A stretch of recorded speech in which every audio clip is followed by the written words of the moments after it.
بسم اللہ الرحمن الرحیم۔ ناظرین السلام علیکم، میں ہوں عمران وسیم۔ ناظرین، امریکہ کی طرف سے ایران پہ جو حملہ کیا گیا ہے، اس حملے کے حوالے سے خبر یہ ہے کہ پروپیگنڈا کرنے والے کان کھول کے یہ سن لیں کہ آرمی چیف عاصم منیر دھوکہ نہیں دے گا۔ تو یہ دھوکہ نہ دینے والی کہانی کیا ہے، خبر کیا ہے، اس بڑی خبر سے اپنے بلاگ کا آغاز کریں گے، اور اس کے بعد اسلام آباد ہائی کورٹ کے ججز کا تبادلہ، مخصوص نشستیں، نئے نوٹیفیکیشن سامنے آ گئے۔ تحریک انصاف نے ایک مرتبہ پھر سنہری موقع گنوا دیا۔ موقع تھا تحریک انصاف کے پاس بس میں سوار ہونے کا، لیکن پی ٹی آئی نے یہ اپرچونٹی مس کر دی۔ لیکن ناظرین، خبروں کی ڈیٹیل آپ کی خدمت میں پیش کرنے سے پہلے آپ سے درخواست کے چینل کو سبسکرائب کر لیں، بیل آئیکن کا بٹن پریس کریں، ویڈیو پسند آئے تو اسے لائک اور شیئر ضرور کیجیے گا۔ ناظرین، امریکہ کی طرف سے جو ایران پہ حملہ کیا گیا، اس حملے کے بعد پاکستان کی جانب سے ترجمان دفتر خارجہ کی جانب سے جو سٹیٹمنٹ جاری کیا گیا ہے، اس بیان میں امریکہ کے اس حملے کی شدید الفاظ میں مذمت کی گئی ہے۔ اب آپ تھوڑی سی ریسرچ کر کے دیکھیں کہ امریکہ کے اس حملے کے بعد جو ڈیولپ کنٹریز ہیں، ان کی طرف سے اس بات پر تو تشویش کا اظہار کیا جا رہا ہے کہ امریکن سٹرائکس کے بعد خطے میں کشیدگی بڑھ سکتی ہے۔ ایران کو مذاکرات کی ٹیبل پہ آنے کا کہا جا رہا ہے۔ ایران کا جواب یہ ہے کہ ہم مذاکرات کی ٹیبل پہ تھے، اور مذاکرات کے دوران ہی اسرائیل کی طرف سے ایران پہ حملہ کر دیا گیا۔ لیکن ناظرین، جو خبر ہے کہ آرمی چیف عاصم منیر دھوکہ نہیں دے گا، تو ایک تو پاکستان کا جو جواب ہے، جو آرمی چیف عاصم منیر کی ڈونلڈ ٹرمپ سے ملاقات کے بعد پروپیگنڈا کیا جا رہا تھا انڈین میڈیا کی طرف سے، انڈین سرکار کی طرف سے، اور پاکستان میں کچھ ڈالر ٹیوبر اس پروپیگنڈے کو لے کے چل رہے تھے۔ وہ پروپیگنڈا کیا تھا انڈین میڈیا کا کہ ٹرمپ منیر ملاقات میں پاکستان سے ہوائی اڈے مانگے گئے ہیں، ایئر بیسز مانگے گئے ہیں، تاکہ امریکہ ان اڈوں کو استعمال کر کے ایران کے اوپر سٹرائک کر سکے۔ تو اب جو امریکہ نے ایران پہ حملہ کیا ہے، کیا پاکستان کے بیسز استعمال ہوئے؟ پاکستان کا کوئی بیسز استعمال نہیں ہوا۔ امریکہ نے جہاں سے بھی سٹرائکس کیں، جس ایئر بیسز سے بھی ان کے طیاروں نے اڑان بھری ہے، بمبار فلیٹس نے، ان میں کوئی پاکستان کا کوئی ایئر بیس شامل نہیں تھا۔ تو یہ جھوٹا پروپیگنڈا جو انڈیا سے لانچ کیا گیا، پاکستان میں کچھ ڈالر ٹیوبر نے اس پروپیگنڈے کو مزید آگے بڑھانے کی اٹیمپٹ کی۔ کیوں اٹیمپٹ کی؟ کیونکہ عمران خان کو سپورٹ کرتے ہیں۔ عمران خان کو سوشل میڈیا پہ بیچ کے، اس کے نیریٹو کو بیچ کے ڈالر کماتے ہیں۔ اور کیا کہا گیا کہ یہ تو کہا جا رہا ہے کہ ہم نے اپنے اڈے ایران کے خلاف امریکہ کو دے دیے ہیں۔ عمران خان نے تو ایبسولوٹلی ناٹ کہا تھا۔ اب یہ جو پروپیگنڈا لے کے چلے انڈین میڈیا کا، جو بھی ہمارے ڈالر ٹیوبر لے کے چلے، انڈیا کے اپنے ڈیفنس اینالسٹ یہ کہتے رہے، پروین ثانی، کہ جو عاصم منیر ہیں، پاکستان کے آرمی چیف ہیں، وہ پاکستان کے قومی مفادات کا سودا نہیں کریں گے۔ تو آج امریکہ کے اس حملے کے بعد وہ پروپیگنڈا کہاں پہ گیا؟ اور اوپر سے پاکستان نے امریکہ کے حملے کی مذمت بھی کی۔ امریکہ کے حملے کی مذمت بھی کی۔ آپ ڈیولپ کنٹریز کے اسٹیٹمنٹ نکال کے دیکھیں، وہ مذمت نہیں کر رہے، ماسوائے مسلم ممالک کے۔ اور پاکستان نے تو زیادہ سخت اسٹیٹمنٹ دیا ہے امریکہ کے ایران کے پر اس حملے کے بعد، اور ساتھ میں یہ بھی کہا کہ ایران جائز جوابی کارروائی کا حق بھی محفوظ رکھتا ہے، یہ ایران کا جائز حق ہے جوابی کارروائی کرنا۔ تو میرے خیال سے جو پروپیگنڈا کر رہے تھے وہ بے نقاب ہو گئے ہیں۔ پاکستان کے اس جواب نے، ترجمان دفتر خارجہ کے اس اعلامیے نے، ان تمام پروپیگنڈس کو بے نقاب کر دیا ہے، انڈین میڈیا کو، انڈین سرکار کو بھی بے نقاب کر دیا ہے۔ اب ناظرین، بات کر لیتے ہیں ججز ٹرانسفر کے حوالے سے جو خبر ہے۔ پہلے ناظرین، ججز ٹرانسفر والی کیس کی خبر پر بات کرنے سے پہلے مخصوص نشستوں کی بات کر لیتے ہیں۔ ناظرین آپ جانتے ہیں کہ ریزرو سیٹوں کی جو سماعت ہے وہ اب پیر کو نہیں ہو رہی، پیر کو بھی نہیں ہو رہی، اور شاید منگل کو بھی مخصوص نشستوں کی سماعت نہ ہو سکے۔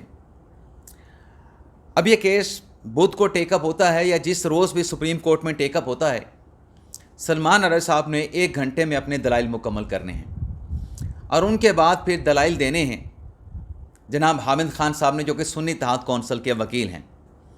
اب حامد خان صاحب نے کچھ تراشے، اخباری تراشے بلے کے نشان کے حوالے سے، انٹرا پارٹی الیکشن کے حوالے سے، اور اس کے ساتھ ساتھ سابق کمشنر راولپنڈی لیاقت چٹھا کے اسٹیٹمنٹ کے حوالے سے اخباری تراشے سپریم کورٹ میں جمع کروائے تھے۔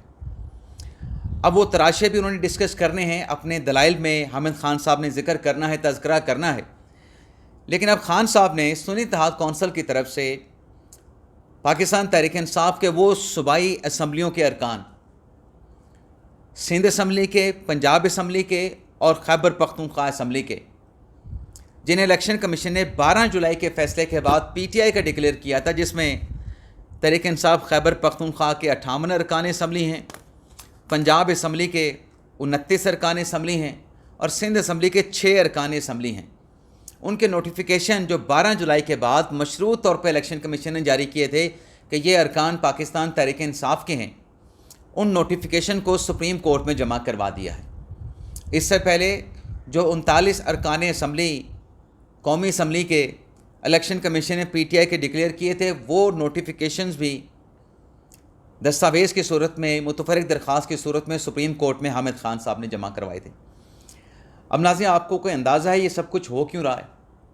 الیکشن کمیشن کے پی ٹی آئی کے امیدواروں کو پی ٹی آئی کا ڈکلیئر کرنے کا 12 جولائی کے فیصلے پر جو عمل درآمد یا جو نوٹیفیکیشنز ہیں یہ کیوں جمع کروائے جا رہے ہیں؟ پورا زور تحریک انصاف کا اس نقطے پہ ہے کہ چلیں پوری نہیں، جتنے ہمارے ارکان پی ٹی آئی کے ڈکلیئر کر دیے گئے ہیں، جیسے قومی اسمبلی کے 39 ہیں، ان کے اگینسٹ سے ہمیں مخصوص نشستیں مل جائیں۔ وہ کہتے ہیں نا بھاگتے چور کی لنگوٹی سے ہی اس فارمولے کو تحریک انصاف لے کے چل رہی ہے، اور پنجاب اسمبلی کی حد تک 29 ارکان پہ اگر مخصوص نشستیں مل جائیں، تحریک انصاف یہ فوکس کیے ہوئے ہے۔ خیبر پختونخوا میں ان کے 58 ارکان ہیں، اس کے اگینسٹ مخصوص نشستیں مل جائیں، اور سندھ اسمبلی میں 6 ارکان ہیں، ان کے اگینسٹ مخصوص نشستیں مل جائیں۔ اس کے علاوہ ناظرین اگلی خبر ہے، وزیر اعظم شہباز شریف صاحب، جو عمران خان صاحب نے ان پہ الزام لگایا تھا کہ مجھے 10 ارب کی پیشکش کی گئی ہے۔ وہ 10 ارب کی پیشکش کیا تھی کہ پاناما کے اوپر زبان بندی کر لو، خاموشی اختیار کر لو۔ اب اس کیس میں وزیر اعظم صاحب پیش ہوئے، لیکن انٹرنیٹ کی خرابی، بندش کی وجہ سے کیس کی سماعت کو آج تک ملتوی کر دیا گیا تھا۔ آج دیکھتے ہیں، اگر آج ہیئرنگ ہوتی ہے تو اس پر نیکسٹ ویڈیو لاگ میں آپ کے ساتھ ہم تفصیلات شیئر کریں گے۔ ایک ناظرین بات رہ گئی مخصوص نشستوں کے حوالے سے، جو میں نے تھم نیل پہ لکھا نا کہ تحریک انصاف نے بس کو مس کر دیا۔ اب اس کیس میں سوال کیا ہو رہا ہے؟ اس کیس میں سوال یہ ہو رہا ہے کہ تحریک انصاف پارٹی نہیں تھی۔ تحریک انصاف مخصوص نشستوں کے لیے نہ الیکشن کمیشن میں، نہ پشاور ہائی کورٹ میں اور نہ ہی سپریم کورٹ میں پارٹی بنی۔ اب ناظرین یہ ہوا ہے کہ 12 جولائی کا جو فیصلہ ہے، 12 جولائی کے فیصلے کے خلاف تحریک انصاف نے نظر ثانی کیس میں ایک متفرق درخواست دائر کی ہے۔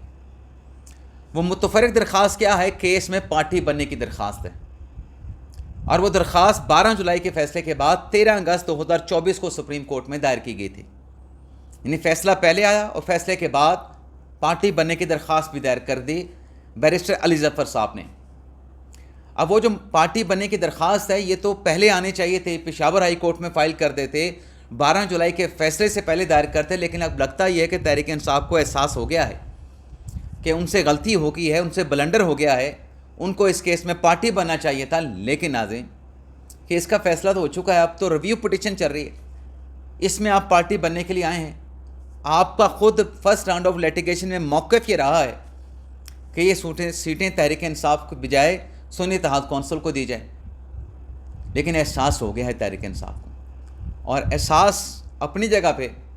دوسری طرف ناظرین ڈیولپمنٹ یہ ہوئی ہے کہ یہ جو پارٹی بننے کی تحریک انصاف کی بیرسٹر علی ظفر صاحب کی جو اپلیکیشن ہے، جو متفرق درخواست ہے، اس کی کاپی جو 12 جولائی کے متاثرہ ارکان اسمبلی ہیں، نون لیگ کے، پیپلز پارٹی کے، استحکام پاکستان پارٹی کے، MQM کے، مولانا صاحب کی جماعت کے، انہوں نے جو عدالت سے نظر ثانی میں رجوع کر رکھا ہے کہ ہماری حق تلفی ہوئی ہے، ان کے وکیل مخدوم علی خان صاحب نے اس نظر ثانی کی درخواست کی جو کاپی ہے سپریم کورٹ سے حاصل کر لی ہے، اور وہ اب اس نظر ثانی کی درخواست پر بھی جواب الجواب میں اپنا کیس، اپنے آرگومنٹ تیار کریں گے، عدالت کو اسسٹ کریں گے کہ یہ دیکھیں جی پہلے ان کے پاس موقع تھا، پہلے انہوں نے درخواست دائر نہیں کی، اب فیصلے کے بعد یہ بھی نظر ثانی لے آئے ہیں، تو یہ اپنے موقف کے اگینسٹ اب پارٹی بننے کے لیے آئے ہیں۔